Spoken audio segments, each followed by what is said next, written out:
ಯುಗಾದಿ ಹಬ್ಬದ ಆರ್ಥಿಕ ಶುಭಾಶಯಗಳು.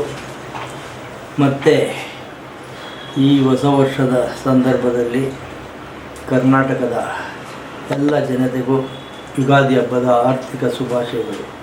ಮತ್ತು ವಿಶೇಷವಾಗಿ ನಮ್ಮ ಈ ಬಸವನಗುಡಿಯ ಎಲ್ಲ ನಾಗರಿಕ ಬಂಧುಗಳಿಗೆ ಯುಗಾದಿ ಹಬ್ಬದ ಆರ್ಥಿಕ ಶುಭಾಶಯಗಳು. ಯುಗಾದಿ ಹಬ್ಬ ವರ್ಷದ ಮೊದಲನೇ ಹಬ್ಬ.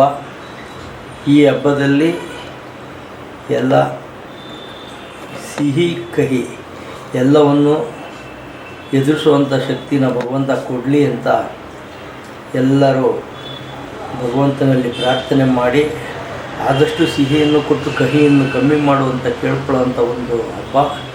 ಬೇವು ಬೆಲ್ಲವನ್ನು ತಿಂದು ಒಳ್ಳೆ ಮಾತಾಡಿ ಅನ್ನುವಂಥ ಒಂದು ಹಬ್ಬದಲ್ಲಿ ಭಗವಂತ ಎಲ್ಲ ಜನತೆಗೂ ಒಳ್ಳೆಯದು ಮಾಡಲಿ.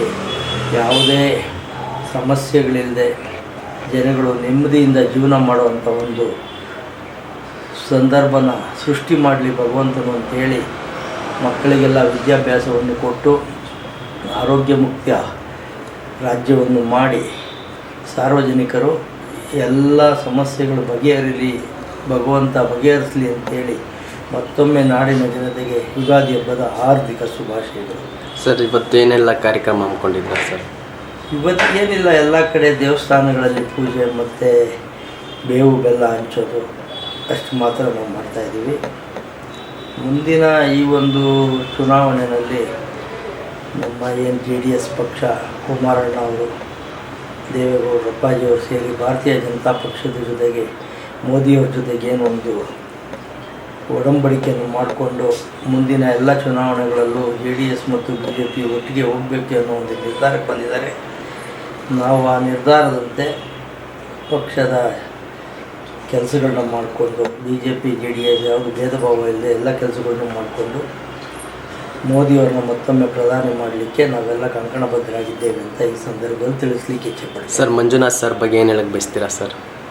ಮಂಜುನಾಥ್ ಸರ್ ಬಗ್ಗೆ ಮಾತಾಡೋದಕ್ಕೆ ಅಕ್ಷರಗಳೇ ಸಾಲೋದಿಲ್ಲ. ಯಾಕೆಂದರೆ ಅವರೊಬ್ಬರು ಹೃದಯ ರೋಗ ತಜ್ಞರಾಗಿ ಇವತ್ತು ಭಾರತ ದೇಶದಲ್ಲಿ ಯಾವುದೇ ಒಂದು ಪ್ರೈವೇಟ್ ಹಾಸ್ಪಿಟ್ಲೂ ಇಲ್ದೋರೋ ಲೆವೆಲಲ್ಲಿ ಜಯದೇವ ಹಾಸ್ಪಿಟ್ಲನ್ನ ಏನು ನಡೆಸ್ಕೊಂಡು ಹೋಗಿದ್ದಾರೆ.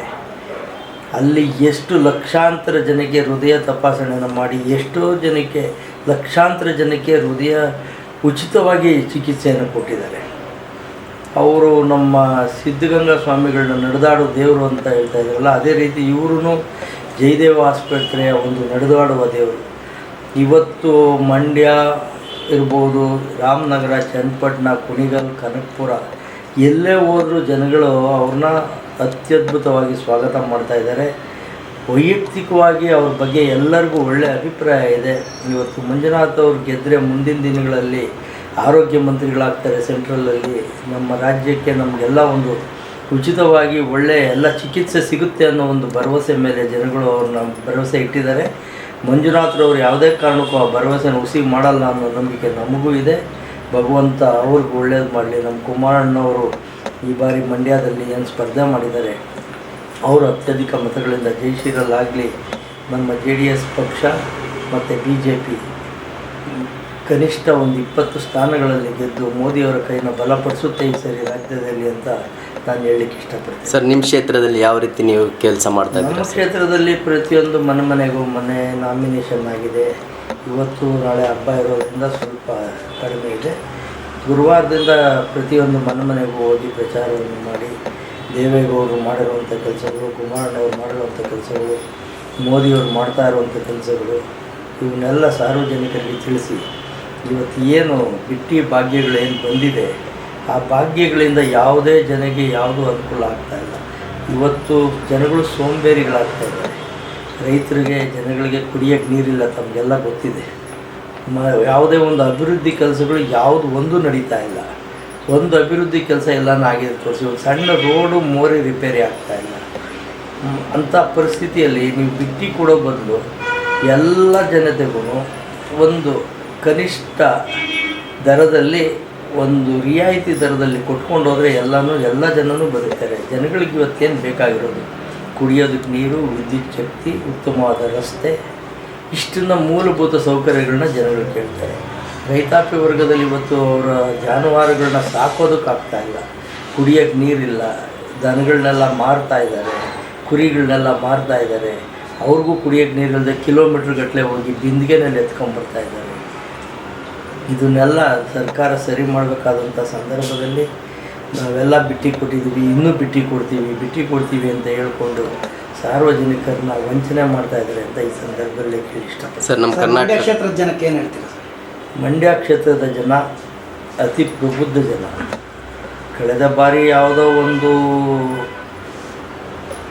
ಸಣ್ಣ ವಿಷಯದಿಂದ ಮಂಡ್ಯ ನಮಗೆ ಸೋಲಾಗಿದೆ. ಆದರೆ ಕುಮಾರಣ್ಣವರು ಅಂಬರೀಷ್ ಅವರ ಸಾವಿನ ಒಂದು ವ್ಯವಸ್ಥಿತವಾಗಿ ಮಾಡಲಿಲ್ಲ ಅಂದಿದ್ರೆ ತಮಗೆಲ್ಲ ಗೊತ್ತಿದೆ. ಯಾವುದೇ ಸರ್ಕಾರ ಇದ್ದರೂ ರಾಜ್ಕುಮಾರ್ ಅವ್ರು ತೀರೋದಾಗ ಕುಮಾರಣ್ಣವ್ರ ಸರ್ಕಾರ ಇತ್ತು, ಕಂಠೀರವ ಸ್ಟುಡಿಯೋದಲ್ಲಿ ಜಾಗ ಕೊಟ್ಟರು. ಅಂಬರೀಷ್ ತೀರೋದಾಗ ಕುಮಾರಣ್ಣವರಿದ್ದರು, ಜಾಗ ಕೊಟ್ಟರು. ಬೇರೆ ಯಾವುದೇ ಮುಖ್ಯಮಂತ್ರಿಗಳಿದ್ದಾಗ ಜಾಗ ಕೊಡಲಿಲ್ಲ. ಅದೇ ನಮ್ಮ ಪ್ರತಿಭಾವಂತ ನಟ ವಿಷ್ಣುವರ್ಧನ್ ಅವರು ಇದ್ದಾಗ ಯಾರು ಕೊಟ್ಟರು ಜಾಗನ? ಇವತ್ತಿಗೂ ಅವರು ಒಂದು ಜಾಗ ಆಗಿಲ್ಲ. ಅದನ್ನು ಜನಗಳು ಯೋಚನೆ ಮಾಡಬೇಕು. ಮಂಡ್ಯ ಜನಕ್ಕೆ ಕುಮಾರಣ್ಣವ್ರು ಕೊಟ್ಟಿರೋ ಕೊಡುಗೆಗಳು ಅದನ್ನು ನೆನೆಸ್ಕೊಂಡು ಇವತ್ತು ಕುಮಾರಣ್ಣವ್ರಿಗೆಲ್ಲ ಅತ್ಯಧಿಕವಾಗಿ ಜಯಗಳಿಸ್ತಾರೆ. ಯಾವುದೇ ಆಮಿಷಕ್ಕೆ ಜನ ಒಳಗಾಗಲ್ಲ. ದುಡ್ಡು ತೊಗೊಂಡ್ರೂ ಕುಮಾರಣ್ಣವ್ರು ಗೆಲ್ಲಿಸ್ತಾರೆ ಅನ್ನೋ ಒಂದು ಅಖಂಡ ಭರವಸೆ ನಮಗಿದೆ. ನಮ್ಮ JDS ಪಕ್ಷದ 3 ಜನ ಅಭ್ಯರ್ಥಿಗಳು, ಮಂಜುನಾಥ್ರವರು ಮತ್ತು BJP ಎಲ್ಲ ಸೇರಿ ಕನಿಷ್ಠ 20-25 ಸ್ಥಾನಗಳಲ್ಲಿ ನಾವು ಗೆದ್ದೇ ಗೆಲ್ತೀವಿ ಅಂತ ನಾನು